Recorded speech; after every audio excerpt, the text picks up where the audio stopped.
the hate was real. It doesn't get any more personal than that. Straight out the lair.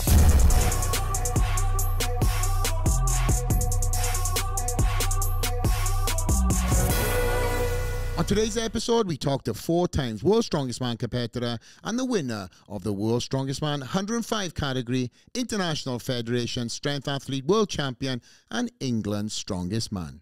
He's not only known as one of the best strongmen to come out of Britain, but now one of the world's best promoters with his show, Giants Life. He is also director of World's Strongest Man competition, which holds the most prestigious and coveted title in Strongman. Here's a podcast with Darren Sadler. Straight out the lair, joined today by my good friend Darren Sadler, 4-time World's Strongest Man competitor, one of the greatest short strongman ever, the World's Strongest Man tournament director, and also Giants Live owner. Yeah, I think that's promoter. That's about it, really. That's all you can say. Yeah. I don't know about that, mate. Well, welcome to Las Vegas. Thank you, yeah. Officially, just so it's known to the viewers, it is now, I think it's what, 9 o'clock at night. This is officially the latest podcast myself and Tyus have ever done. Well, that's because you were late. Well, no, but we were starting late. Listen, I never come at this time of so that we don't trail this podcast from the start onto other factors. But here at the gym, I never come this late. So there's a lot of faces that train at this time that have never met me, never seen me. So my dash to the toilet prior to the podcast took 30 minutes. Yeah. But you're again, we're not talking about toilet expeditions. I hope not. And I hopefully you've gone to pee prior to this podcast because I'm done, yeah. You're good to go. But Daz, you know, again, you got so many different things going on in your world, in Giants Live around the world. What brings you to Las Vegas? Just having a look around a few places and just exploring avenues, really. I love the place. It's cool. Obviously, come to see you, Flex, as well. Such a liar. There's always so much going on here, and it's always alive. You know what I mean? You know, I was on the Strip last night. Just went for a walk just to take it all in. Literally, I just went for a walk for like a couple of hours because it's just so infectious. Yeah. And everyone comes here for their own different reasons, but yeah, it's great. It's so alive, and I think it'd be nice to do a show here. That's my thoughts, and we've been out here exploring those avenues. You've definitely been exploring. You've been trying to get me on these late night walks. We stay as a local far away from the Strip as possible. Yeah. But you've been staying on the Strip, and again with the Formula One that's coming to Las Vegas, I think in less than a month's time, which is, you know, praised to be one of the biggest events that Las Vegas has ever held. There's a lot of infrastructure that is changing down there. There's a lot of excited people, and again, that's what you're getting to see now. There's people that are already here preparing for the F1, and there's a lot of buzz in this town too. And as you said, Las Vegas is the place. It's the fight capital of the world, and there is no strongman event here. No. I mean, UFC. It's the home of the UFC now, obviously, and people come here to see shows. So it just seems obvious that we should give them a show. You know. Yeah. We want to expand the company as much as we can, and it seemed like a natural place to come. I came out here before COVID and looked at some different arenas, and then obviously COVID sort of put a scupper on that for a while. But everything's back as it was now. Hopefully stays that way. Yeah. In the UK, we're just smashing it. It's going fantastic. So yeah, just looking at different ways of expanding now, really, and getting out there into the world instead of bringing the athletes across to the UK all the time. Maybe we do it the other way around.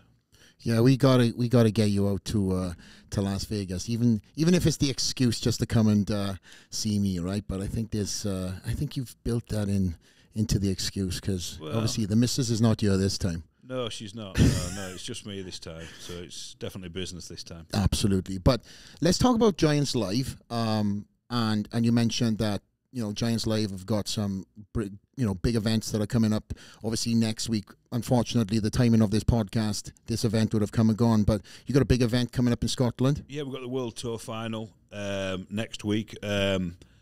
It's a fantastic event. The guys up in Glasgow, the fans are so into it. They're absolutely mental. It's a sellout event. We've got the Stoltmans there, which is great because obviously, it's not quite their hometown, but as close as you're going to get. They live up in the Highlands up there, and all the crowds love the Stoltmans. We've got Hooper there. Oh, really? Yeah, Hooper's come in, and obviously, current world's strongest man. He always brings the fire. Mm-hmm. There's always that sort of natural tension between him and Tom. Tom's won it twice. Hooper's, won it once, and obviously wants to carry on. So. Not the guys don't get on, but there's that natural sort of rivalry, and I love that. And once they're on the arena floor, it's very serious. And when you've got guys like that, obviously everyone in that lineup is top notch, but people are looking at 3 or 4 of the guys to win that. We've also got the World Log Lift Championships there, and Ian Bibby's coming back as a guest to try and break his own world record. And obviously he's just unbelievable presser, so that's going to be cool to see. Oh, I mean, you mentioned, you've mentioned 4 names there, and I want to talk about every one of them names. The Stoltman brothers, again, they're what they've achieved, and the branding and the. I truly look at them guys, and as you have a product, you have, Giants Live as a promoter. What a great story of 2 brothers. Brothers in iron, but literal blood brothers. They're just good guys. That are great guys, great story. Again, they're from the Highlands, and Scotland has this synonymous, strength kind of undertones to it. From the marketing element, obviously, as a promoter myself and a business guy, what a great story to talk about. And they've just released that new book of theirs too, which is great.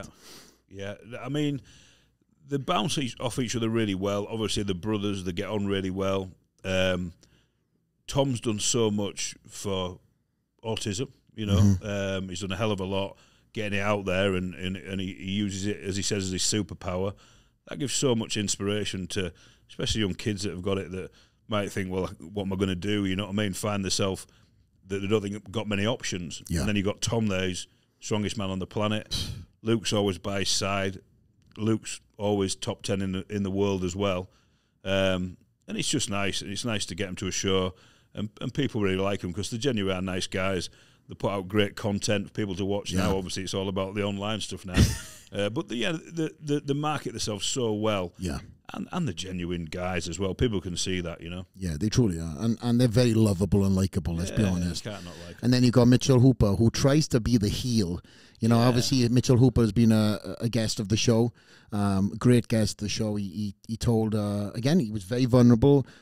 And I feel truly, when you come on a podcast, especially as a strong man, I feel there's this like a firewall. You only want to show the best side. I'm the strong guy, as or a bodybuilder. I'm built like this. But when somebody is vulnerable and talks about their strengths as well as their weaknesses, I have a lot of admiration for somebody like that. And that's what Mitchell Hooper done. He came on you fresh off that fantastic win, World's Strongest Man, and talked about everything and in between. And again, he kind of plays, I feel, looking at him from the outside in, as he's one of the newer guys on the scene, he kind of plays the heel a little bit. Well, I mean, the year before he won, he came as a reserve. No one knew he would.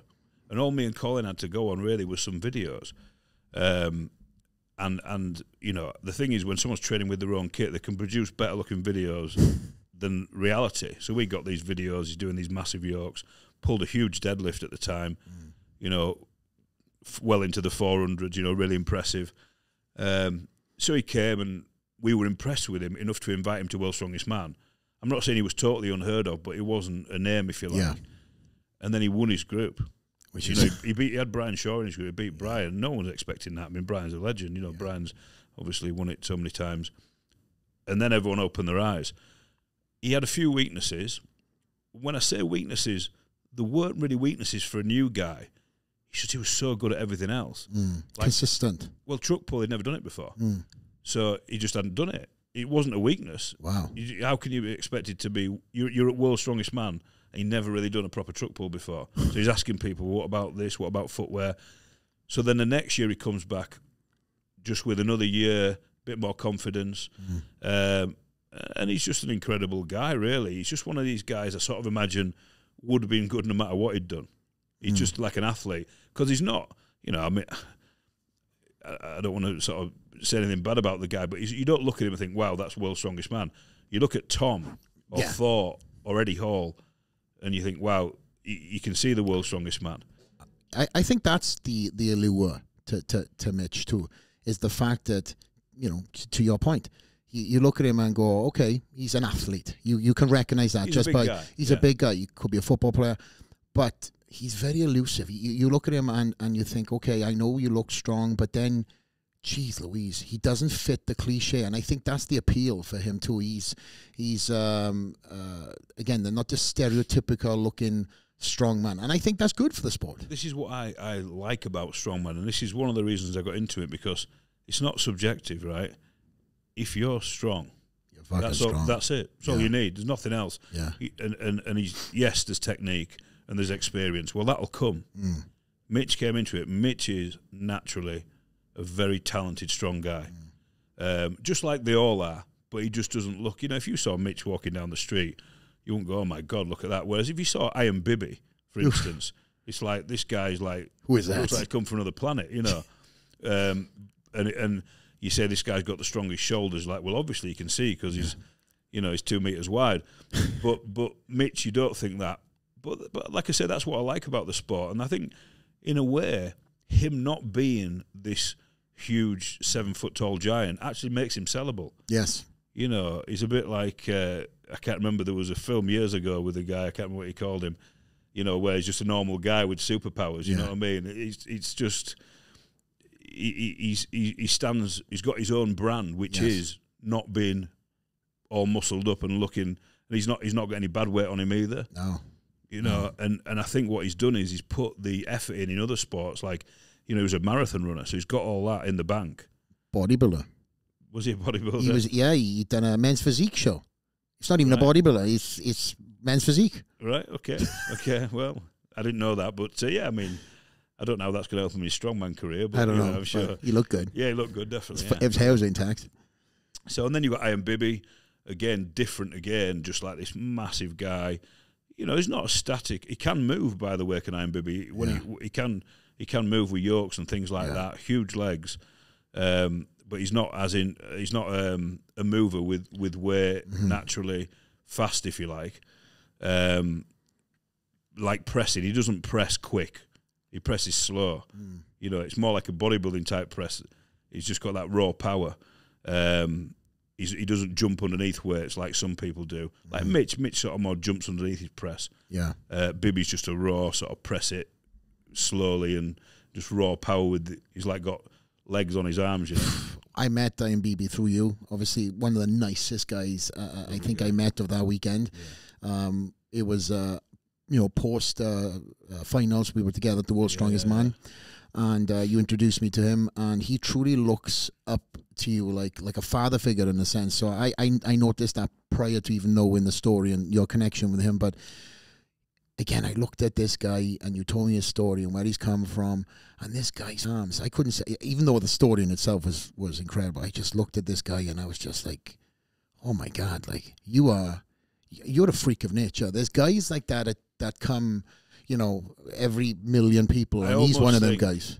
That, like, I know it sounds a bit far-fetched, like there needs to be some testing done on him, as in like some sort of gene testing, because where he comes from, Burkina Faso's, you know, it's at war, really. You know what I mean? It's not a peaceful place to be. Explain to where he's from, because he's like, isn't he like land trapped and everything around him is all at war? Yeah, it's all, there's like a red zone around him, like a no travel zone.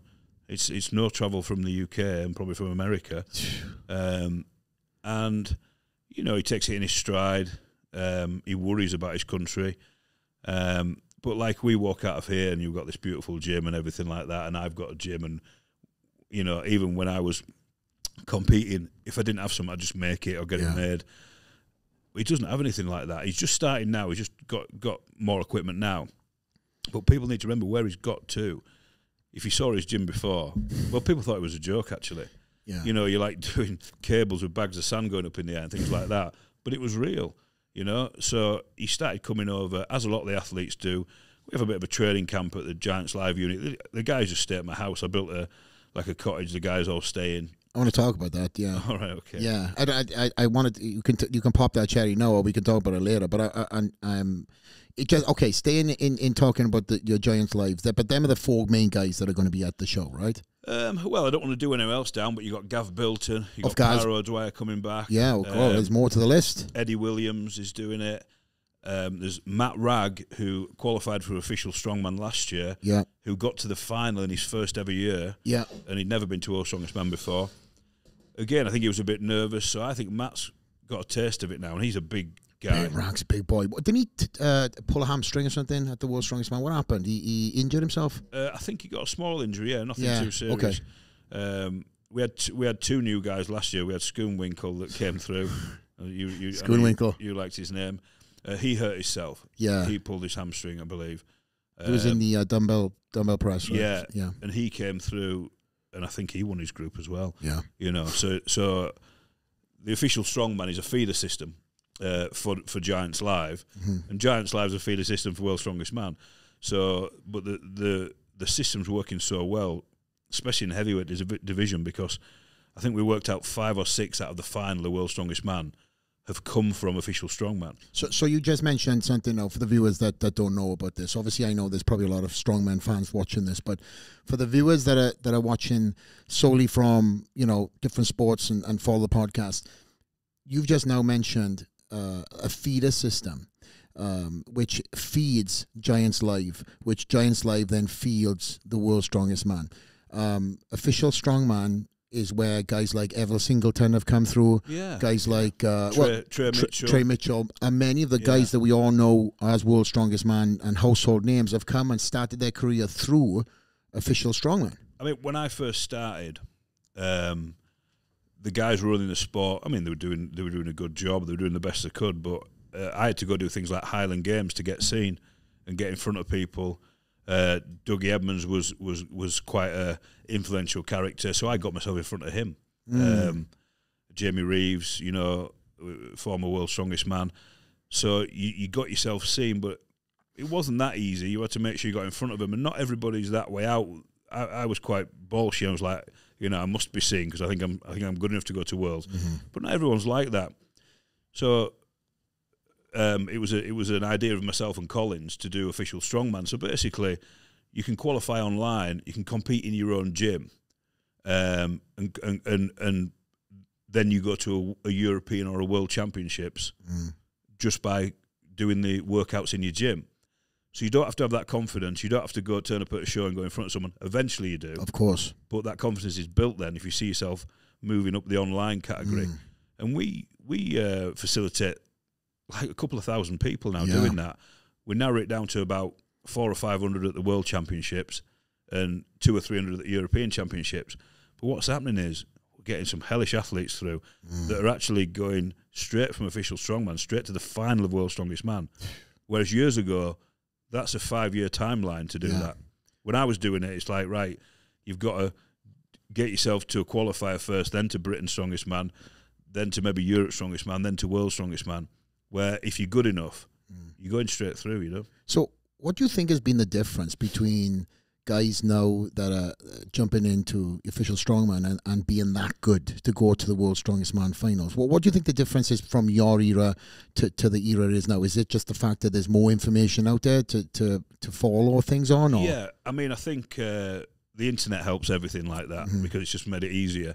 And like I say, an online qualifier, there was nothing like that when I started. My first show, I was 18. It was in 1998, so that's showing how old I am. But if you go back to when World's Strongest Man first started, 1977, they invited Lou Ferrigno, he was a bodybuilder. Yeah. They invited Franco Colombo. They invited all the powerlifters and big guys, basically. Yeah, there's some football players in there too. Exactly. So, and then as it evolved, you still got the powerlifters that obviously suited World's Strongest Man and the football players, to be fair. and a lot of athletics people, throwers and things like that, came into it. People like Jeff Capes, he was a thrower. So that worked quite well because it was a new thing. Whereas I would think probably late 90s, early 2000s when I got into it, people were actually just starting. Like I just wanted to be a strongman, you know, when I was 16. Whereas that never happened before. Those guys all before 97 there wasn't a world's strongest man. So I wanted to be a strongman, and so that's what I did. So I think from 2000 onwards, and now especially, we jump forward.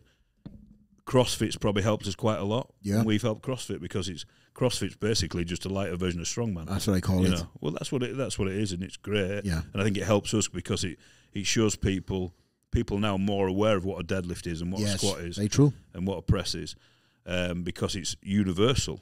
What's heavy to one person, you know. Have you seen? Sorry, Daz. You've seen anybody coming over from CrossFit into official strongman? A few in the lighter weight category. So in official strongman, we do an under 80s and under 90s, and under 105. So there's a good change over there. Yeah. And I've also seen people go to CrossFit from the under 80s and under 90s. So they go in with a massive strength base. Yeah. So yeah, it's just easier. And you're seeing people now, young lads, that are going, right, I just want to do strongman. Yeah. They don't need to go to powerlifting. Although I think powerlifting is a great base for a strongman. Yeah. And maybe some of them do jump into it a bit early, but the opportunity is there. When I was 16, if official strongman would have been around, it probably would have saved me quite a few years, you know. And the good thing is it's fair. There's no backdoor invites or anything like that. You've gone and you've earned your place. Simple as that. Well, before we talk about your history and in the strongman, I want to finish off with talking about, you know, Giants Live, because what you've created with Giants Live is absolutely spectacular. I've had the pleasure of seeing a lot of your events live, not in the flesh yet, but thankfully, you know, since you and I have been friends, and what you and Colin have done, and I mean, obviously you are more so particular, has been incredible for strongman. And I don't think there's enough praise given to you for all the work that you do. Granted, you know, you admittedly, you know, as friends we ball bust, but when it comes down to it, you even said yourself, it's like I'm not too fond of being in the limelight. If there's a camera, I mean, there's no problem. But I think, as your friend, I think that there's a time where, and the time is now for you to become more of a face. Every little bit of information, every bit of research I've done for this podcast, for us to get on you and talk, I go into the comment sections and seen what some people have been saying. Not one negative comment in some of these podcasts you've done and some of these interviews you've done. And they all have said the common thing is, we want to see more of Darren. Humble guy, great guy, same thing. Granted, they were from your mother, but nonetheless, everybody wants to see more of you. And I think that the way you've done things, where you've put the athletes first thing foremost, and as you know, they should. You know, some promoters want to be the star of the show. You haven't. But no, because the demand is there, people want to see you. And you've done the complete opposite, where you know, Dana White is the known promoter for the UFC. Let's use that as an example. You've kind of just pushed from afar. But everybody knows what you've done and what you've created. And, of course, you know, from a fan's perspective, World's Strongest Man is the ultimate title. But you've created a league. You've given these athletes the opportunity to compete all over the country. Incredible venues. I mean, sold-out arenas, 12,000 plus, screaming for your favorite strongman. Tell us how that started, and obviously where we are right now with Giants Life. Well, I don't look for that really. I'm not in it to be a Dana White. Although, you know, I love the way he is. You know what I mean? That he's doing what he's doing. I probably act a bit like that in my own personal life. That I'm on my own mission, and I'm not really bothered what other promoters are doing. I say crack on, because I know what I'm doing. And I'm very proud of what we've done. Very proud of it. And it's, you know, you know, as long as my heart's still beating, I'll probably be putting on shows, to be honest with you. I'm proud of what I did competing, and I'm proud of what we've done with Giants Live. And, you know, we look after a lot of athletes. There's a lot of friendships there that I'm very proud of as well. You know, this is, it's a, to me, it's quite a unique sport where all these guys get together, you know, and they always end up having a beer at the end of the night. You know what I mean? It's so nice. They've battled on the arena floor, and then afterwards it's a big cuddle and everything like that. It's a night, you know. And I suppose my take on it is, I don't want to start putting other promoters down. We get that. We've been put down by other promoters, and I find it classless, to be honest. I'm not like that. I think what the promoters do are actually very good. I think there's some great strongman promoters. I don't have anything bad to say about the other shows. There's more money coming into the sport. But I do find it offensive when stuff's said about me, because this is my life. Everything is into this. Not, you know, I look after the athletes. Jesus, they all stay at my house, you know what I mean? And to be honest with you, if we're selling tickets, which we do, we sell everything out, we get massive ratings on television. And I never hear any athletes complaining about what we do. We give invites out and people come. I'm happy with that. I don't care really. If another promoter says, oh, well, Giants Live is doing this wrong and that wrong, well, that's fine. That's fine. All I know is these guys turn up to my shows, we have a great time. Everyone gets paid what they're meant to get paid. Yeah. And I'm proud of it. And at the end of it all, there's nobody out there that we haven't paid. There's nobody out there that we've done wrong by. And that's what we continue to do. This is a legitimate business. It's not just one show a year. This is a legitimate league and a business. We give out the most money across Strongman. I know people say, oh, well, this show gives out this show gives out that. There's a lot of shows that give out more money per show than Giants Live. But we give out more across a year to more people, if that makes sense. You know, we facilitate a lot of the women with the official Strongman and now Giants Live. And we try and keep people going all year round. It's a full league. And obviously the main prize is for these guys that really want to compete and not just worry about the pennies and the pounds, is that they want to go to World's Strongest Man, and top 3 get to go to World's Strongest Man. And I think the proof's in the pudding. The quality of the television and the programs that we're making, it's elevating the athletes.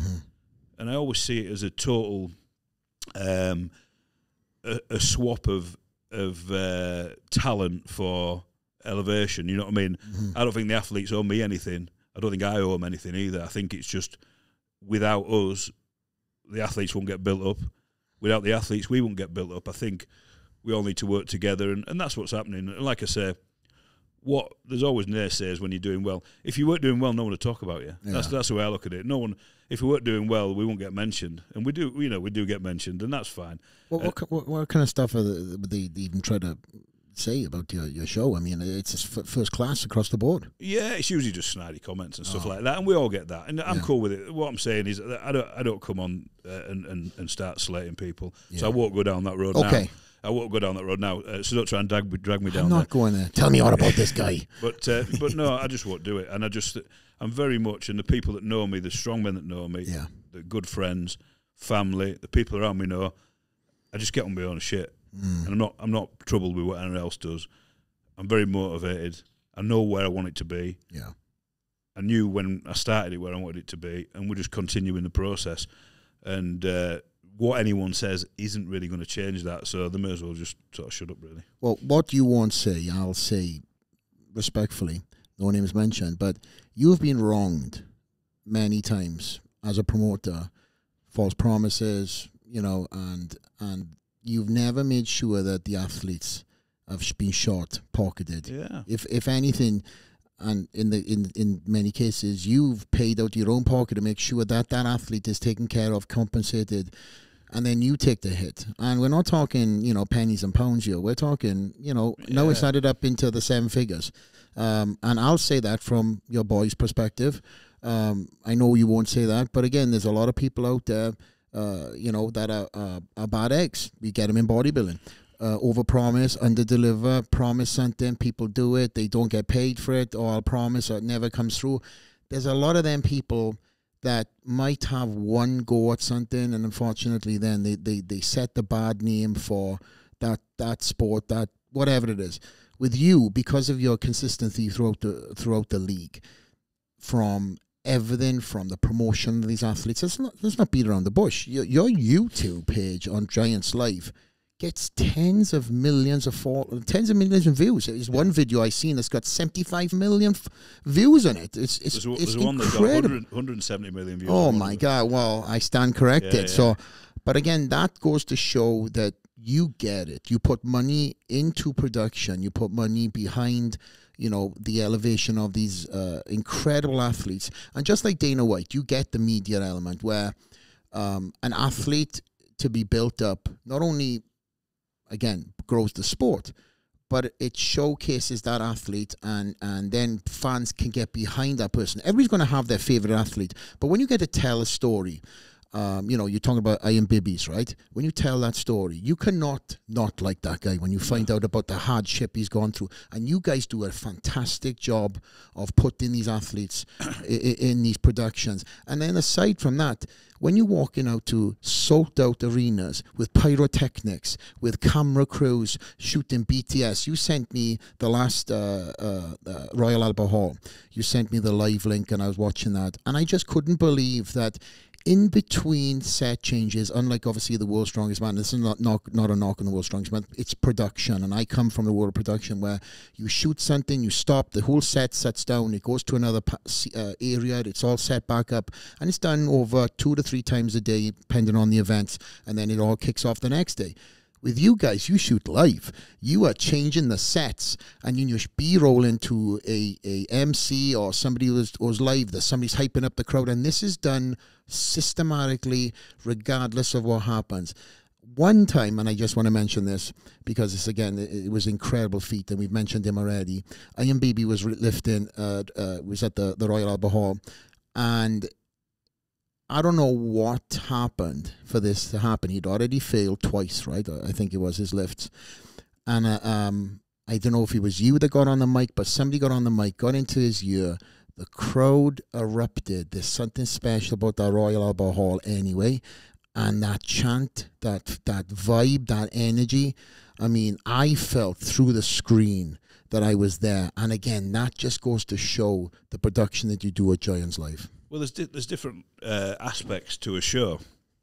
So you've got the production, as in the TV production. Now, we film things movie quality. You do. We've got the live stream, which is on officialstrongman.com, which is, I don't know, I know I'm being biased, but I haven't seen a better live stream. That's not young. And then, obviously, you've got the interaction with the fans as you're there.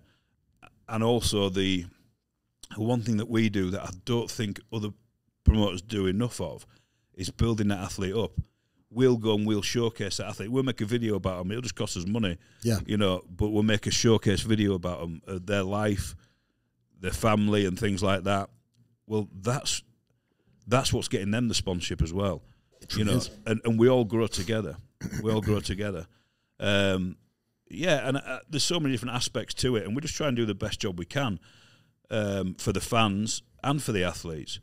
And it's got to be, I mean, we talk about UFC and Dana White and everything like that, like, their attitude is this is a legitimate business, and they might say, well, that guy's getting so much for boxing and that guy's getting so much for doing all these different things. Well, their attitude is, well, this is what we're doing. We're not bothered what they're doing. We're carrying on what we're doing, and this is a sustainable business that's going to be here for a long time. And we've seen some promoters come and go. They've come, not paid the athletes. We've had people not pay us, unfortunately. And there's more and more people that have been like that. But that said, there's some brilliant shows other than ours as well. The Rogue Invitational gives out the highest prize money in Strongman. It's a one-day show. It's fantastic. A great event. Great for the guys. We've got the Shaw Classic now, great show. Yeah. Congrats to Brian, done his first Strongman event. That was a Brian Shaw Classic. He knows what he's doing with it because he's done so many shows, which is another great thing for me. I was a strongman, so I knew what a bad show was and what a good show was. You've got the Arnold Classic's been around for a long time, always a solid show. So you've got all these other shows, and we need that because the guys need to keep moving and earn the money. You know, like I said, the difference is with ours, it's more of a league, and a lot more shows per year, which is harder to do, especially to keep it at that quality. But everything's coming on, and like I say, instead of this bickering, everyone's just got to grow together. You know, bickering, it's not going to get anybody anywhere. And I feel like if everyone just got on with their own shit, they'd probably do a better job instead of worrying about what everyone else is doing. You just stay in your own lane. I mean, listen, I'm a promoter. This is one of the reasons why we're doing this podcast tonight at 8, 9 o'clock, 10 o'clock at night, whatever the time is right now, because I leave to go to Canada tomorrow when I promote my own show. And for me, I've never looked at any other promoter with a green eye. I've looked at other promoters and I've gone, I like what you're doing there. Yeah, I'm going to do that. So when you take the best of what's out there and you truly put it back into your own product, instead of looking at somebody with a green eye and saying like, oh, him. Let's be honest. When you break all this shit down, it's all envy, right? You are just at the top of the tree. You have no time to look down the mountain. You're looking at climbing higher, and you're investing more and more into your product. If you took Giants Live, let's just say from 5 years ago, it's a completely different product. But even Giants Live 5 years ago was still a better product than anything else was out there. You can't compare what we're doing now to what we were then. Even 3 years ago, things have changed. You know, and I think it's just a matter of, like you say, everyone's staying in their own lane, and I think there's enough food for everybody, and just keep moving forward. And I mean, you know, we have Europe's Strongest Man and Britain's Strongest Man, the different titles. But at the end of the day, with these titles, I mean, everyone wants to be World's Strongest Man, you know. Yeah, and the only way to go to World's Strongest Man is through Giants Life. Yeah. Well. Yeah. One of the main options anyway. Or former winners, that's how it works, you know. So it's just creating this feeder system, making it fair, making it enjoyable as well. You know, I want athletes to, you know, to say, can I enjoy that? And which people do. Yeah. Say, what a night. Even the official strongman, you know, the under-80s, under-90s, we get loads of praise off them because they've never been treated like that before. You know, we put the big screens up and coming out to smoke and all this sort of thing, you know. Which is great. And there's some great sort of stars coming up through that as well. Don't even look at me, Dad. Well, this is it. I'm trying to convince you to do the I'm fucking retired, under-90s. My back is good, my knees, I don't need anything you else. don't need knees. Everyone's knees are knackered in strongman. Yeah. Obviously, the director of World's Strongest Man, and, you know, I had the chance of seeing you in action and what you do for that event, which is, you know, again, for somebody who has gone through 4 World's Strongest Man tournaments, I'll get into that in a second, but you truly know, as you've already said, what a show should run and look like, from not only from the media standpoint, but also what the demands of the athlete too. And this year's World's Strongest Man, oh my gosh, we were hit hard with our rain, and you know. But what I liked going into that tent was you had the athletes' health and safety first. You weren't going to put these guys out there and deadlift in the rain, and because you knew that, hey, listen, yes, we're televising this, but there's a lot of different and safe alternative lifts that you can do in the rain. When other promoters would be like, this is the fixed shit. I've done the cameras, they're all set. You were like, I don't give a. This is how it's going to do, and this is my priority is the athletes. We came across a few problems at World's Strongest Man this year, mainly weather problems, and everything worked out okay in the end. But you know, we're really trying to look after the athletes because, let's be honest, it's dangerous enough as it is lifting. These guys are lifting to just about humanly capable. That's what this is. There's no getting around it. You know, any normal guys that think, oh, I could do that, you know, it just doesn't work like that. You know, the reality of it is it doesn't work like that. And so it's about safety. So with Giants Live, we put in like a health program now where all the guys get blood tested. This is all moving forward as well. Every show we work with the blood lab so the guys can get tested anytime they want to make sure everything's working right, which is really important. And that's one thing when I was competing years ago, I would love to have that. The technology just wasn't there to handle like that. Same as World's Strongest Man. I mean, you know, the medicals you got to go through are massive now. Yeah. To make sure everything's cool, and which, you know, I know the guys don't always like that, but this is what it is. You've got to be fit to be able to do this, because it is putting a lot of pressure on your body, and we've got to make sure there's a duty of care to the guys, you know, because, you know, by and large we're all friends as well, you know, so we want to make sure everyone's, when they're on the start line, just about to put that massive pressure on the body, that they're fit and healthy. Yeah, I've noticed that the strongmen also over the last, it's not been a decade, but say over the last maybe just under a decade, the attention to the physique has changed too. A lot of these guys were holding a little bit extra weight, you know, I'd say maybe 10 years ago. Now these guys have kind of shifted. They're kind of more athletically built. They're a little differently. Is that because of the health risks, or is that because of the evolution of where the sport is now, where it's more a mix between strongmen and some cardiovascular? I think that's the evolution of the sport, whereas some shows are actually going more for the real heavy static stuff, which is fine as well. I think the variation's great, because let's say the Shaw Classic's really heavy, which suits certain athletes. The Arnold's is always quite heavy. So I think that's really good, because like the certain athletes will go, like Big Z used to win the Arnold's every year because he was just so statically strong. You know, whereas Pudzianowski in those days was winning World's Strongest Man because there's a lot more strength, stamina in those competitions. So, you know, it's good to have that variation for the athlete. I don't think either one of them are bad. I could judge, you know, you go back in time, you can judge the athletes differently in different eras, and I think that everything's gone through phases of, there was a time where World's Strongest Man and a lot of shows were just too light. You know, they were carrying bags of coal that normal guys could have done. Blowing up hot water bottles. Exactly, yeah. Whereas I think now it's just found a nice balance. So, like, you come to one of our shows, there's always a max lift.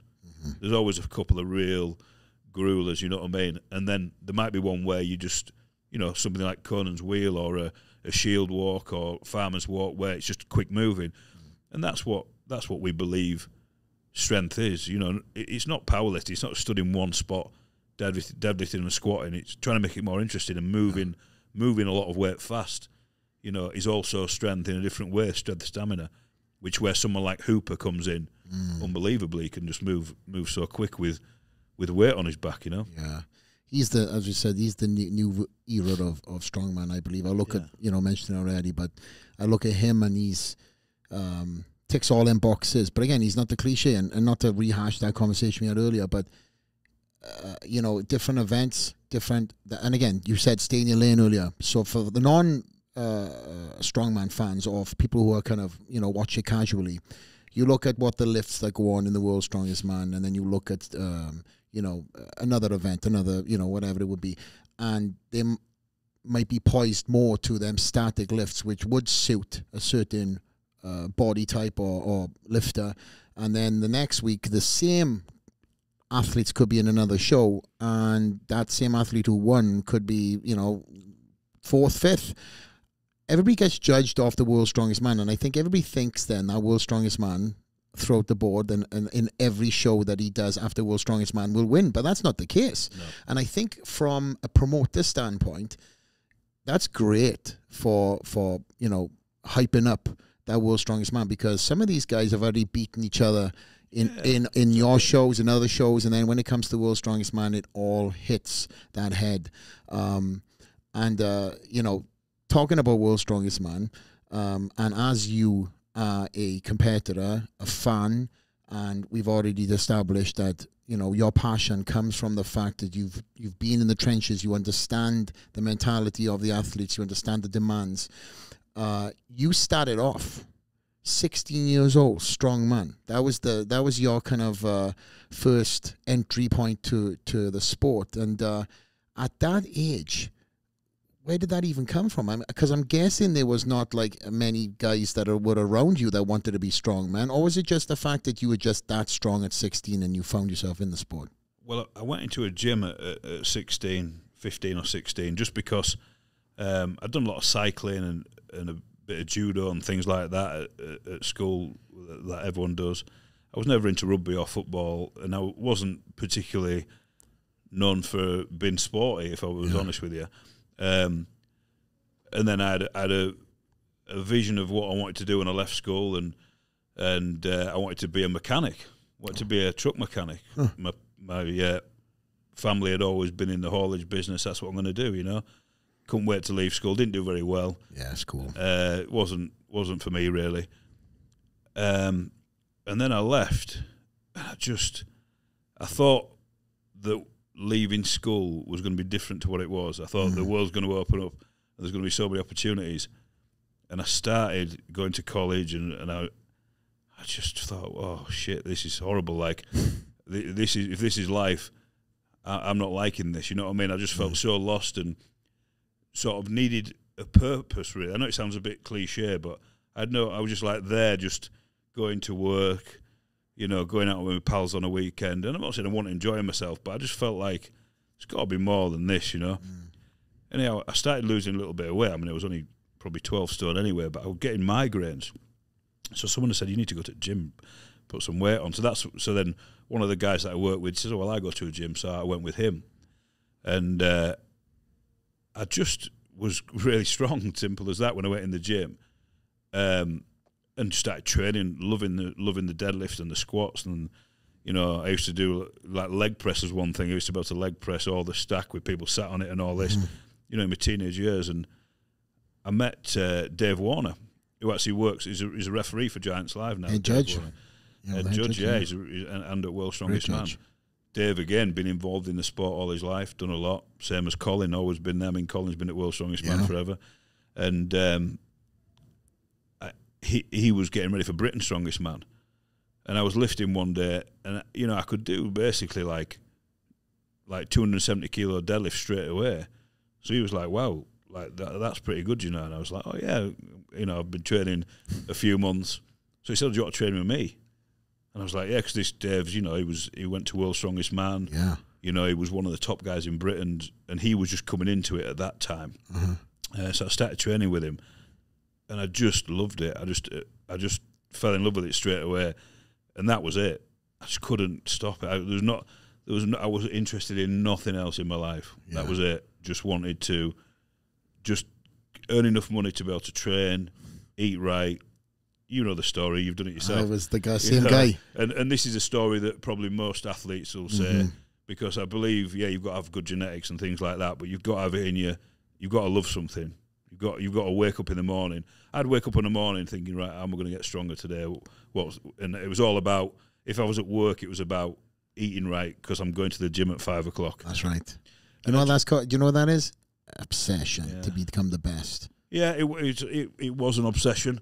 And now, obviously, like, I know a lot of guys like yourself and people who got friendly with, and all the people, anyone who's done World's Strongest Man, even if they came last, was stronger than anybody that walks in most gyms that anybody's ever met. You know what I mean? Absolutely. You know, it's quite an extreme level of strength. And I just immersed myself in it because I sort of felt like that was the only thing I was good at that time. I didn't feel like I was good at life, if that makes sense. I didn't feel like I wasn't ever going to be a doctor or anything like that. So I just immersed myself in it. And that was that. I said to Dave Warner when I was 16 years old, you know, I'm going to go to World's Strongest Man. And I said to a lot of people that, to be fair, and I think everyone thought I was mad. But anybody that knows me from that time, I'm not just saying it, I'm not bragging about it, but I just literally got my head down. Yeah. And, I was the lightest person ever to do World's Strongest Man. I sort of turned professional, if you like, when I was like 22. I was at Britain's Strongest Man. And that was it. Just totally obsessed with it because I just felt that was my thing. And I just felt like I didn't want to be just a normal guy just doing that, normal going to work and all that. And I don't mean that to sound disrespectful. I just didn't want to do that. No. I wanted to work. I'd work whatever. I believe everything's earned, nothing's given. But I just wanted to do something for myself. Yeah. Like Giants Live. That's why I don't come on many podcasts. I know this is weird because we're on a podcast, but I don't shout about, oh, I've done this, I've done that. I do it for me. And I do it because when I ring people up, or do you want to do a Giants Live, the reaction that we get is unbelievable. You know, because, it's like, almost life-changing for them, because I know the amount of work they've put in to get an invite to one of my shows. They might have put in 15 years' work in the past. So I know how much it means. I've been there, you know what I mean?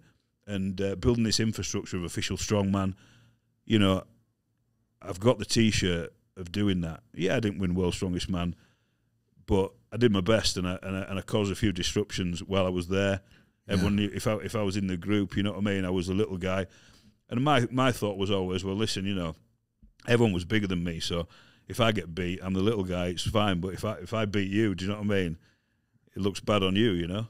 You say little guy. How tall are you now? 5'2", right? Something like that, yeah. A bit taller than you, I think. you don't need to start talking to me about how tall we are. This fucking podcast will go south. Yeah. If the real us comes out, it's going to go shit. Yeah, don't do that. No, but all jokes aside, like, you know, what is the average height for a strongman that's competing right now? And even when you were competing? Well, what do you think it is? Well over 6 foot. Yeah. I mean, now there's just absolute giants. There always had been, like, a few people that came into it that were massive, but in the last 5 years, there's been just like, there's literally like some guys that are like 200 kilos and getting on towards 7 foot. Yeah. That you just like, I honestly think now, back then I never had that attitude, because I used to think I'll compete against anybody. Yeah. Whereas now I look at them, I think, gee, I don't know what I've done against some of these guys, because they're just absolutely freaks. But you're looking at it now from a retired perspective. Yeah. The athlete back then, you would look at these guys right now, the same mentality, be like, these guys. I beat some big guys. You did. There was some big guys there. Let's talk about, you know, your career. Obviously, you reached the World's Strongest Man 4 times. You've, you know, arguably one of the best strongmen to come out of, you know, the United Kingdom. Known as one of the greatest, shortest strongman ever. You've got world records. Well, not to break this news, but it just got beaten. But you know, but that stood for a number of years. You had the Conan wheel. An incredible record that stood its test of time.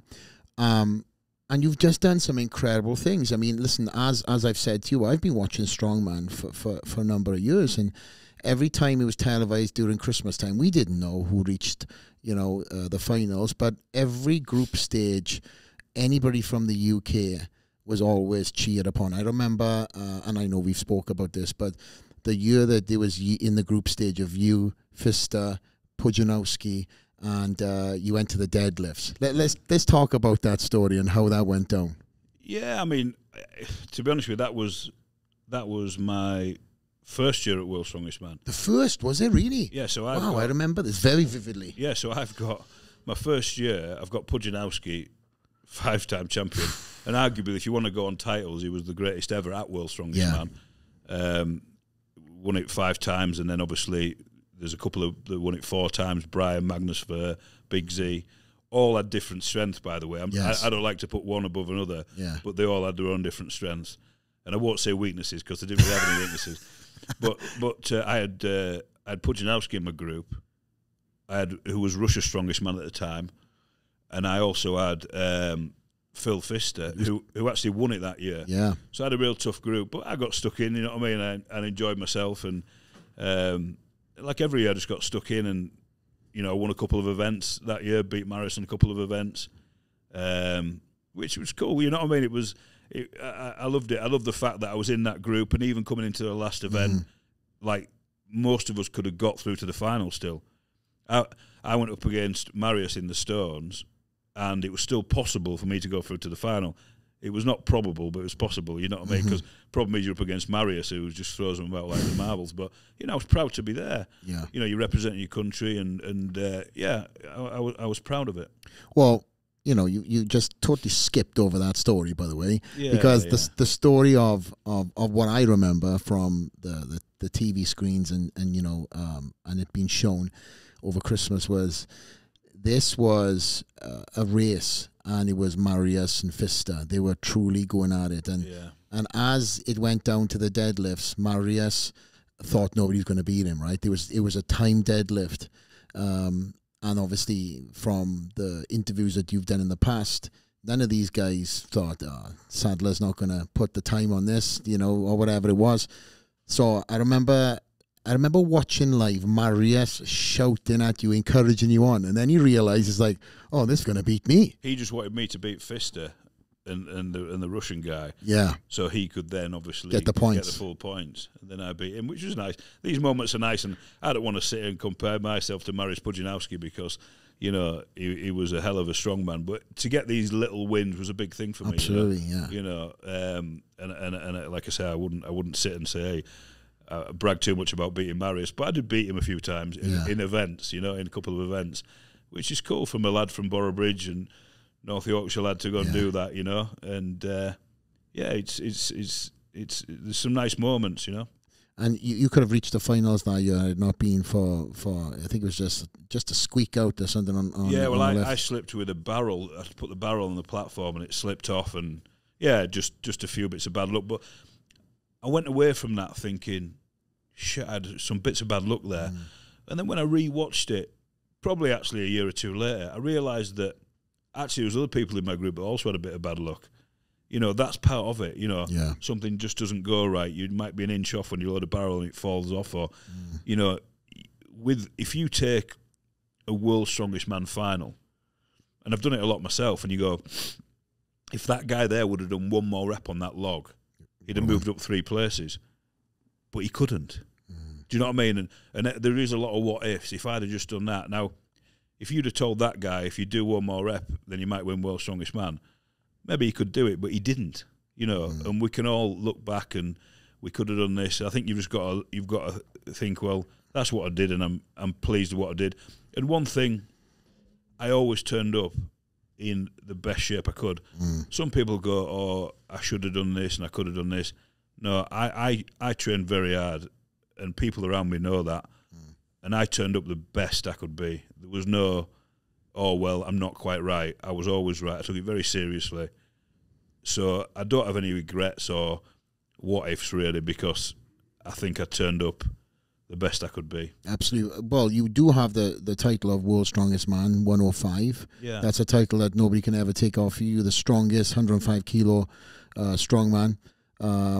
Again, a title that, just like the 212, you know, it's a weighted class, but nonetheless, you know, that why was it that you just didn't stay in the weighted class and you wanted to go up and go into the open against the taller, bigger guys? Because was it more so like, man, I got a point to prove against these guys and I know I can? Or because you could, again, quite happily stay in that 105 and kept on racking up them titles? The 105 was quite new then, and there were some good guys in there, but now the 105 is getting massive, obviously, because, you know, again, we're providing that. You're promoting it. We're promoting it, yeah. I'll finish the sentence. No, we're providing that gateway through to everybody, so it's getting really quite big. Yeah. And I just got more of a kick out of going against the big guys. It was just me, really. And not that I didn't get a kick out of the 105s. I really enjoyed it. But, you know, I don't know the full reasons, but at the time I think I could have got more titles in 105 and probably had a bigger trophy cabinet. Well, definitely could. There's no doubt about it, because I only did it for a couple of years. But I also did I also did the heavyweight World's Strongest Man in the same year as the lightweight one. In 06, I did both, which I don't think anyone's ever done that before. Oh, wow, I didn't know that. Yeah, I did both in 06. How much did that wipe you out? A lot, because I had to weigh in at 105 in like March. In September, I was like 120 odd kilos. So, yeah, and I wasn't that technical. That's the problem, you know. Yeah. You know, if I could go back in time, I don't have any regrets. And like I say, I tried the best I could and got the best results. But there's a lot of stuff technically I would change just because of what we've got now. You know what I mean? Like now, cutting the weight, people understand it more. Yeah. I just didn't eat. Do you know what I mean? I was just dieting like a normal diet. Wow. Whereas now these guys do, you know, water depletion, sodium depletion, and there's a safer way of doing it. Whereas we were just turning up. You know, I went over to China to do World's Strongest Man and just didn't eat all the way on the plane, and you know, because you knew you had a weigh-in, which is actually dangerous. You know. So it's more of the knowledge that now is being passed you know, back Yeah. from guys like yourself. Do you feel that you have like the duty, not only as a promoter, but you know, you mentioned that these guys come over and they stay in the Giants Live camp. You know, you've got a gym, you've got a house that, well, it's your house. They all stay in and around you and your family. Is it something that you kind of have a badge of honor of kind of giving back now that you're retired? You know, I've got to say this, like, you know, where we are in the little town of Boroughbridge, that is the home of Giants Live.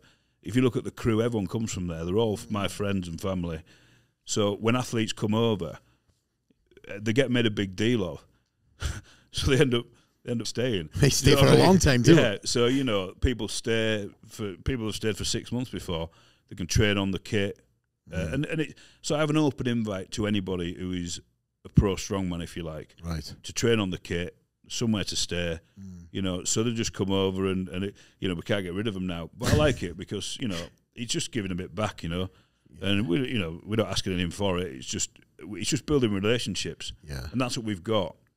You know, like I said about this thing about promoters saying daft stuff, it's like, well, athletes love how they get treated, you know, because it's a personal thing.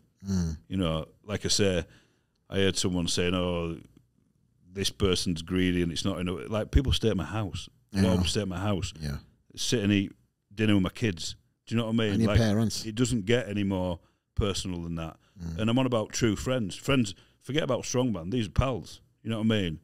These are friends of mine, and we all keep in touch. A lot of people. You know, so you can't really fake that or buy that. No. You know, it's nice. You've kind of done with Giants Live.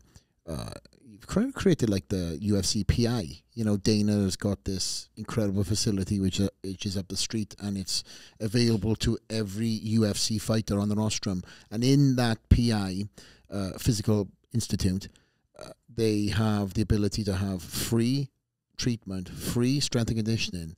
They've got cold plunge, sauna, all the shebang, all the kit, as you said, in and under that roof, then, and it's all for free. Now, a lot of these guys who are, again, coming from different worlds, you know, overseas, where they don't have the ability to get in front of different training partners and sparring partners, or they can't afford coaches, this has been an absolute blessing in disguise, because all they've got to do is get on a plane and then find the accommodation, and that's that. In your case, you're giving them the accommodation, you're giving them the place to train. All they've got to do is just bring their best version every single day. And in doing so, you've created such an incredible environment where these athletes who are going against each other are bettering one another every single day.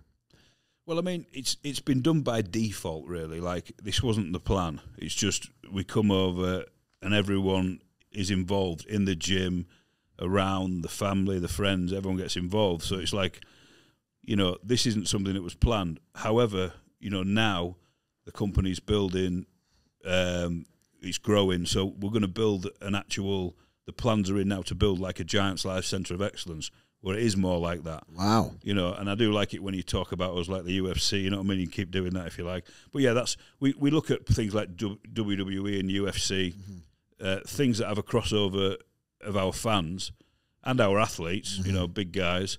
And we do try and replicate as much of it as we can, and that's one thing that we are doing, is building a facility that is just for pro strongmen to come and use the kit. And that works in other ways as well, because now when the kit gets rolled out, I'm always trying to think of new ideas of stuff to do, because obviously with strongman you can pull and push and drag, and there's only so many things you can do. So we're trying to create new things all the time. So it means if you've got some guys around that can test it, because not everyone can, obviously, it's great. So when they get to the actual day, we know the equipment's going to work, as opposed to me just winging it, you know. Yeah, you've got some inhuman-looking creatures that will definitely test this kit out for all its weaknesses. Well, my gym, you know, it's a gym for everyone in the town that I live in.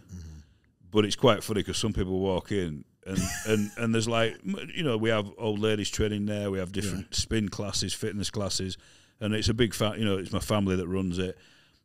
But then, like, you have people walking in, and Bill Kazmai's sat in reception, and you know, Magnussen's training his biceps, and Bibby's doing his shoulders, and Evan's in the corner, you know, deadlifting, and people are like, what is going on in here? You know what I mean? What have I walked into? And they like it, you know what I mean? It's nice. Of course. It's probably nice when these guys haven't seen, you know, some of these strongmen, because they're all characters, and everybody who is in and around you, they kind of know that they're representing them, not only themselves, but they're also representing Darren Sadler in his own gym, and you know, watching the P's and Q's, and you know, every person you've mentioned right now with absolute class acts. I've never seen or heard anything bad about them. So I guess it's probably exciting from your members to see some of these guys come back after a couple of months, congratulate them for whatever they've done, wins, placings, whatever, but also build their own relationships with these guys who are the best of the best in your gym. Yeah, it's quite unique, and it's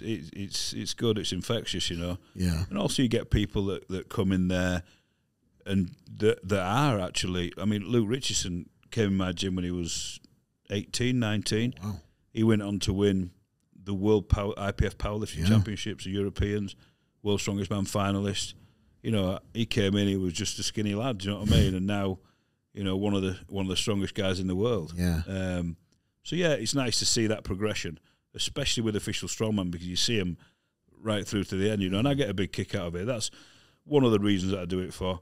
And I ain't going to sit here and say I'm doing it for charity, because I'm not. You know, this is a business. Yeah. But I also get a lot out of it for myself, you know, because when I finished doing strongman, a bit like when I left school, when I finished, I was like, what am I going to do now? I'd opened the gym and ended up, I was just, all I wanted to do, my plan was to open the gym, so when I finished strongman, I had somewhere that was relevant that I could work and try and earn some money. Yeah. Instead of lifting rocks for a living, you know what I mean? Which is what I'd done to that point, really. And so I opened the gym thinking, right, well, that's me. When I retire, I'll sit in the gym. And then after about 6 months of being a gym receptionist, I decided I didn't want to do it anymore. So then my brain starts ticking, and the wife's thinking, what's she doing now? Yeah. And then I've always got these different ideas, and you know, I mean, you've spent time with me. I'm always thinking about different things, and as I'm with you too. Yeah, we're both, you know. Yeah. Wife's worst nightmare, you know, because it's like, right, what we're going to do next? Can't we just sit down and calm down? No, we need to keep doing stuff. Like more and more shows of what we're going to do, you know. And when I finished strongman, I had the same feeling of when I've left school, thinking, oh, is that it? Like, this is it. Like, now I'm working on my gym reception forever. And it was such a daunting feeling. And then, so I was like, right, I'm going to be a strongman promoter. That's the natural thing. That's what I'm going to do. So everything's been thrown into that now, just like everything was thrown. I'm not like a guy who just puts a little bit in. And you know, you spoke to a lot of the guys. Like, I don't want to do a little show. I want them coming out to fireworks, and I want the equipment to look like it's inhuman to lift. Yeah. So everything gets thrown in with me, really, which is good and bad. This is good and bad. You know, I've got like this weird obsessive behaviour sometimes with things, and strongman has probably stopped me from, you know, doing other things that I shouldn't have done, because I just, you know, I wake up and think about it, and I go to sleep thinking about it. So it's probably done me as big a favour as I've done it, if you know what I mean. And I'll even extend that. It's the favours that you've now been able to open up for these athletes. That obsession that we spoke about earlier, that you had for at a young age, waking up thinking about it, and everything was all, every bit of money that you hustled or made, and all went to strongman, just like my world was bodybuilding. Every day I woke up, say it was a leg day, I would obsess by thinking about legs until I got there. It was nerves, it was everything for that day had to be ticked off step by step. I knew that I had to eat more calories that day because of the leg day. It was going to be hellish. It was going to be a nausea workout probably.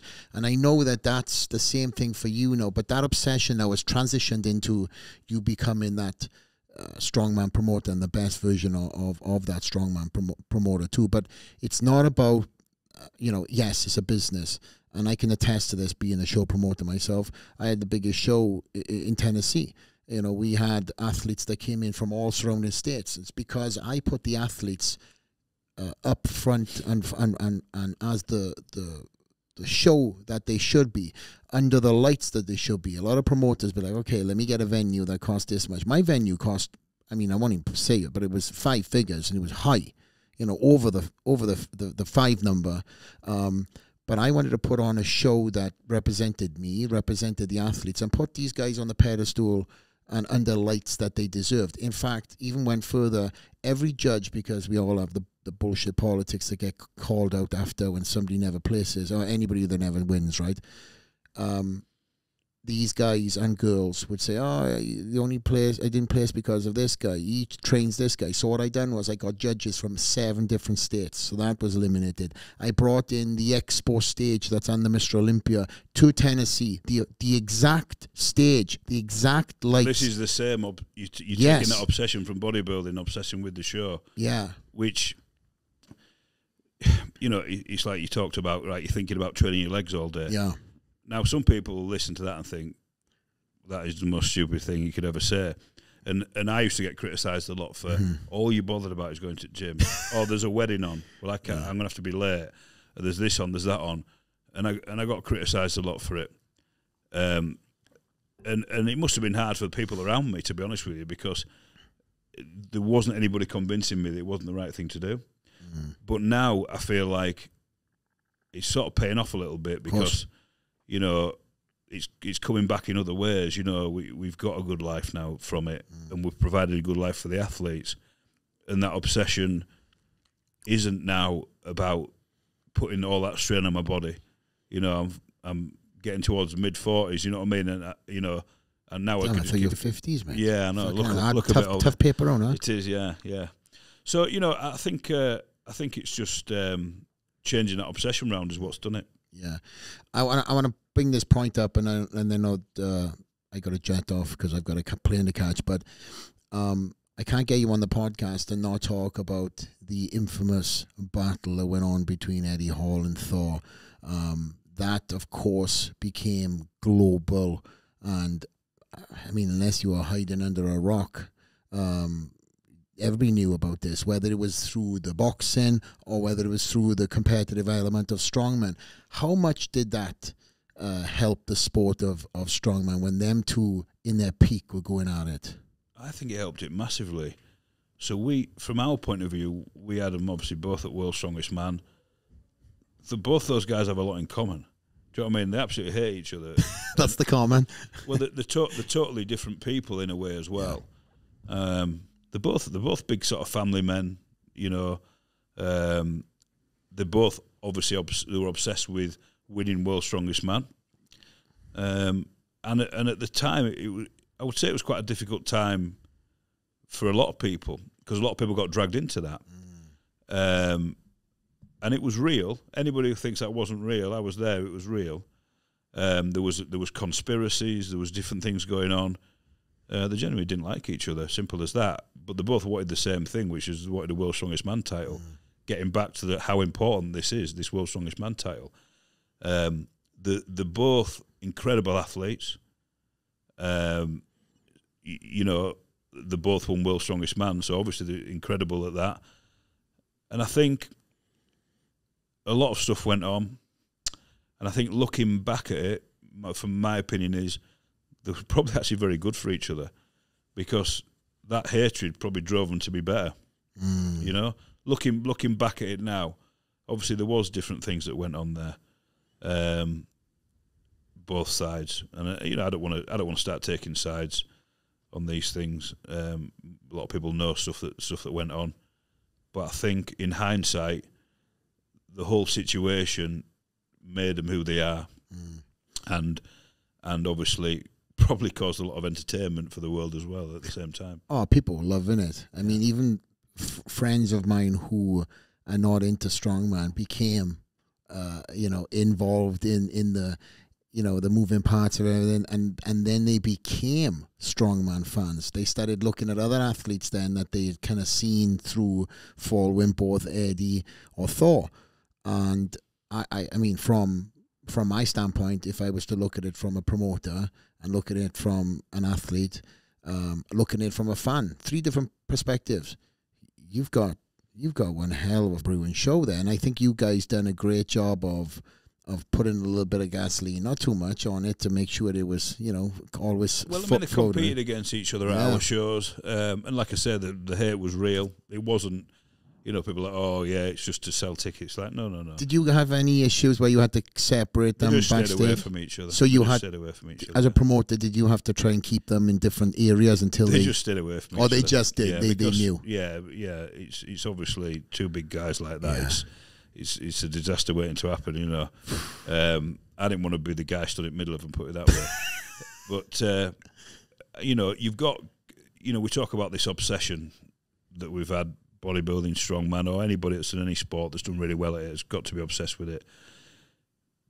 But I mean, sort of Eddie would go to. He had hyperbaric chambers, whatever he could do to get that 1%. Eddie's quite a special character in that means of whatever it takes. He said, "What I'm going to do." When he pulled the 500, my God, it was massive. You know what I mean? When he did it, and I would say probably. Reality, I think 20% of people thought he'd do that. I wasn't sure. Obviously, it was my show. You were judging, right? We'd set it all up. Yeah. It was, I'd chosen the jumps based on someone doing 500. That was like 40 odd kilos above the world record. The world record was going up 1 kilo at a time in previous years. And all of a sudden, like Eddie said, I can do 500. So I've had to put those jumps. Nobody agreed with us. Everyone's like, well, he can't do it, so why are you going 4.6? We went 465 kilos, 500. Why are you doing that? Because no one's going to pull it. And, even I'm like, okay, possibly not. But, Eddie were putting on a show. Eddie said, and Eddie was pulling massive weights then. And he did it, and it was unbelievable, And he pushed his body to the limits to do it. And massive respect for him. What he wants, he'll work hard for. You know what I mean? Simple as that. And you got Thor, who wanted to win World's Strongest Man. Again, unbelievable genetics, the same sort of guy. Thor's diet, everywhere. He was always eating the right food, the training. Obviously he's got that Icelandic blood, which is, I don't know that. I think that must be the best blood you can get. So some of these guys really stand out because they've got the genetics of being a massive guy, close to 200 kilos. They've got that passion that we talked about, and also they can work everything out, the training, the diet, and what to do. Brian was a great example of that. Everything's methodical, and you've got to take your hat off to them, and everything just lines up for those guys. And we had a real nice time around the sort of 2015, 2020, where they were all battling it out. And now we've got a new era. Now we've got Tom and Mitch, and this will keep rolling on, which I'm excited about. Yeah. And we've got Hapthor coming back to Strongman as well. Oh, I didn't know that. Yeah, see, that's news to me. Yeah, well, I think he made a tweet saying he was coming back. So you think he is? I don't know. I mean, I would never write him off because he's so gifted, and he tends to do what he says he's going to do. Yeah, he's not a bullshitter. So I mean. Yeah, I think he will come back. Well, if he does come back, obviously he's not going to come back to place, right? He's coming back to win, so that would be an absolute, a great addition to the strongman circuit to see that. And of course, let's not beat around the bush. Firstly, before I talk about Thor, Eddie Hall, what he's done post strongman has been incredible. I mean, he's probably got one of the biggest YouTube pages out there. Very recognizable to the point where he can't go anywhere in the UK. And him and I were speaking about that. He's become so famous through the platform that Strongman has given him, and he does so much different things now with so many different athletes. As I said, he's got his YouTube page now where he's Strongman tries, and he does all these kind of different things. And Eddie is such an athlete. Of course, he has a pedigree as a swimmer, as a boxer, and he's done a lot of different things. But he truly has the charisma too, which when you're a big guy like that, to have charisma is such a draw. It sells strongman wherever you go, because now Eddie, yes, he's won it once, but nonetheless, people, they just know him as world's strongest man. You know, you got Brian Shaw, 4 times world's strongest man, but you look at Brian, he's like, wow, you look like the world's strongest man, just like Eddie. You got Thor, you know, who was gone on to win the world's strongest man, and then gone on to become such a big face in Hollywood. Yeah. You look at somebody like Thor, and again, you know, you're either knowing him for, yes, you know him as a strongman, but you could just see him and You Are the Mountain from Game of Thrones. Yeah. And strongman have given him the foundation to become, you know, the person, the character that he is. And all these guys you've mentioned have all, you know, whether they still have this or not, but they've done very well financially.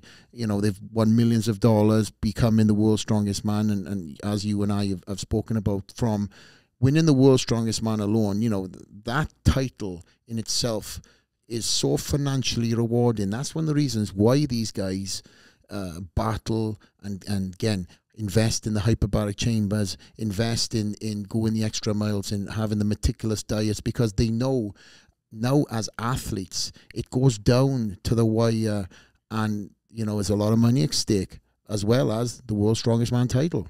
Yeah, I mean, once they've won world's strongest man, they'll always be world's strongest man, you know, like the Mr. Olympia titles. You know, you've always got that. You know, Eddie's got such charisma as well. He's so sellable. And all these guys, you know, Thor, Eddie, they helped build our brand massively. As much as we helped them, they helped us as well.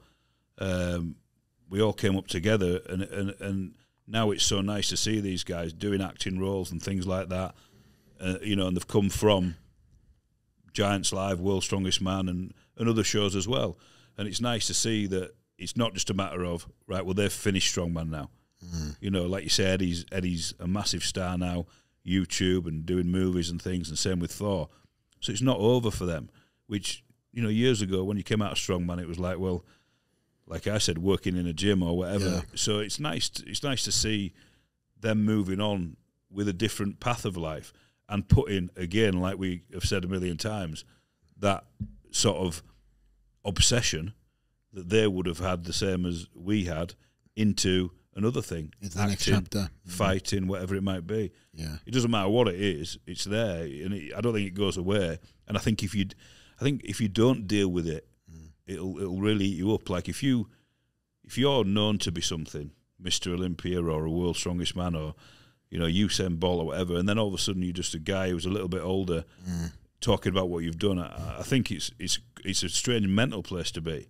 Whereas, like, if you can do something else, you're almost shifting that mental capacity across to something else. And that helped me a lot. And I see some guys getting fame and not dealing with it very well. You know, that's one thing that now we're getting. It's like there's no book on that. Yeah. And I think that's tough, because careful what you wish for when you can't walk out with your kids in the street and everyone knows who you are. But at least they're getting the notoriety and the money to be able to live.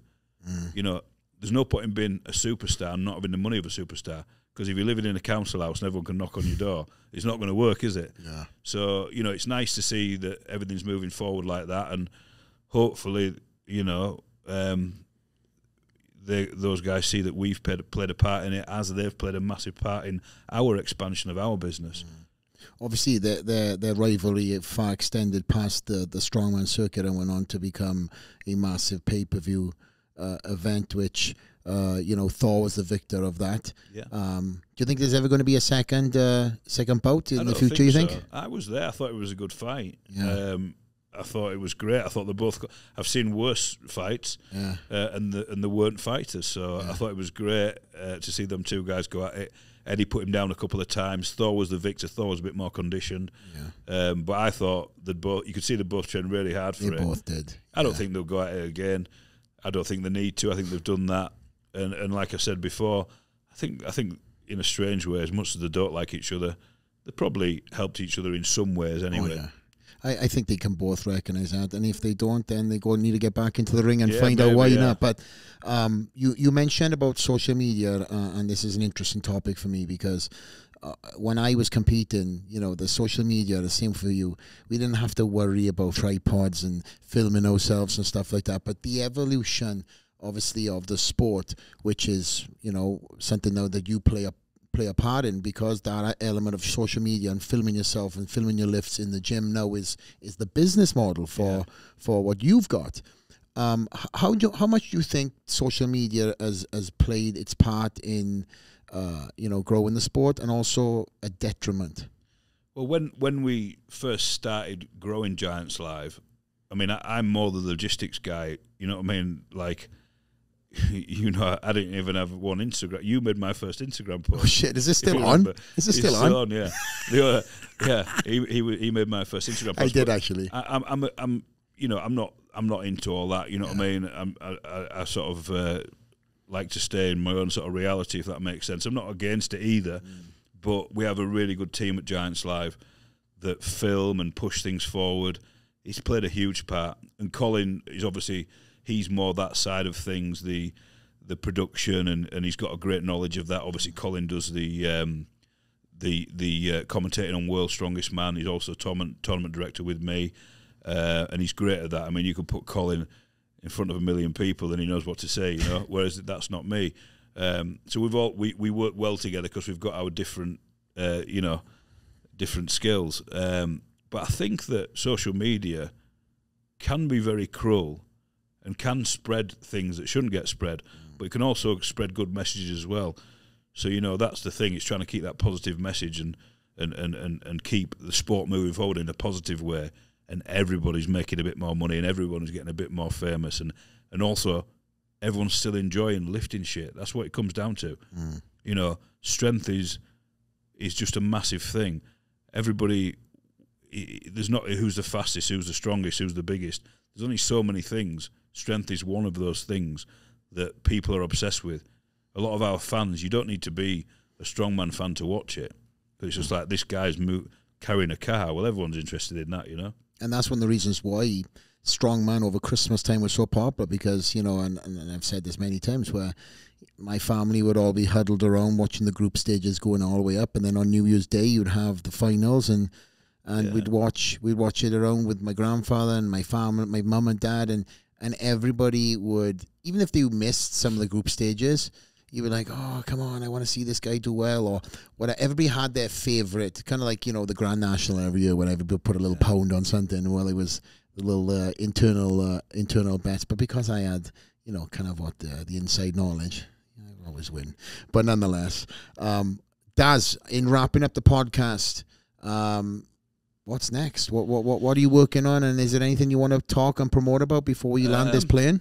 Well, in general, we'll be launching the 2024 tour, which might have a few new dates on it. You'll have to watch out.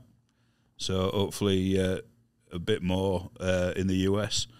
Official Strongman is there online for everybody to use. Male, female, all the different weight categories. We have over 50s categories now, But Mark Felix keeps winning that, obviously. So, yeah, it's just putting it out there, really. We just keep building, keep growing, keep moving forward, try and keep positive with everybody, look after the athletes are looking after us, and that's it. I think that everything's positive with Strongman moving forward. There shouldn't be any negativity, because it's come so far. I've been there, I've seen it. I was there when it was in car parks. It's not anymore. Yeah. And if you are good at it, it's easier to get where you should be with the ranking system. Yeah. Which is a big deal, really. Well, I mean, there's no better point to end on that. You truly have taken, as well as seen, the strongman grow. As you said, you've been lifting in cow fields, which I know is true, as well as car parks, to seeing, these incredible sold out arenas, 12,000 plus, and put in the show as you do on, and giving these incredible athletes the well-deserved platform that they get, is a testament to you as the promoter. So from me to you as a strongman fan, what you've done to grow this sport has been tremendous, and obviously we need more promoters like yourself that want to grow the sport, not grow their pockets. Obviously, you have a business model that's down, and I've said the UFC many times because it does truly emulate the UFC. you know, Dana White has been said many times about, you know, putting on shows and costs and this and that. But at the end of the day, you have a sustainable program that you're able to put the most amount of money in a league, bar none. You know, single shows, there might be a couple, you know, few, you know, $10,000, tens of thousands of dollars, a little bit more in some shows.